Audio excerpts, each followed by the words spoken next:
മാതാപിതാക്കള് ഈ യോഗത്തിൽ വന്ന് സംബന്ധിക്കുകയും അവരത് തീരുന്നവരെയും അതുമായി സഹകരിക്കുകയും ചെയ്യുന്നവരാണ്.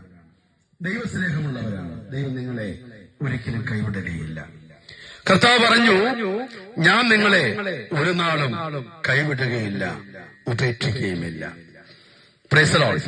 പർവ്വതങ്ങളും കുന്നുകളും മാറിപ്പോയാലും കർത്താവിന്റെ സ്നേഹം ഒരിക്കലും മാറിപ്പോകത്തില്ല. ഭാര്യയുടെ സ്നേഹം ഒരുപക്ഷെ മാറിപ്പോകാം, ഭർത്താവിന്റെ സ്നേഹം മാറിപ്പോകാം, കുഞ്ഞുങ്ങളുടെ സ്നേഹം നഷ്ടപ്പെട്ടു പോകാം.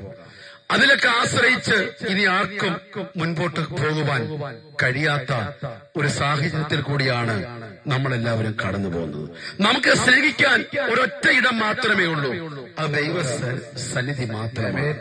കർത്താവ് പറഞ്ഞു, ദൈവം സ്നേഹം തന്നെയാണ്. ദൈവത്തിന്റെ സ്നേഹം ആഴമായ സ്നേഹമാണ്. നമ്മുടെ പണത്തിന് വേണ്ടിയല്ല യേശു നമ്മളെ സ്നേഹിക്കുന്നത്, വസ്തുവയ്ക്ക് വേണ്ടിയല്ല യേശു നമ്മളെ സ്നേഹിക്കുന്നത്, ഭൗതിക സമ്പത്തിന് വേണ്ടിയല്ല യേശു നമ്മളെ സ്നേഹിക്കുന്നത്. നമ്മുടെ ആത്മാവ് നഷ്ടപ്പെടാതിരിക്കുവാൻ നമ്മെ സ്നേഹിക്കുന്ന ആഴമായ സ്നേഹം ദൈവത്തിന്റെ സ്നേഹമാണ്. യോഹന്നാന്റെ സുവിശേഷം 3-ാം അധ്യായം 16-ാമത്തെ വാക്യത്തിൽ ഇങ്ങനെ വായിക്കുന്നു, തന്റെ ഏകജാതനായ പുത്രനിൽ വിശ്വസിക്കുന്ന ഏവനും നശിച്ചു പോകാതെ നിത്യജീവൻ പ്രാപിക്കേണ്ടതിന് ദൈവം അവനെ നൽകുവാൻ തക്കവണ്ണം ലോകത്തെ സ്നേഹിച്ചു.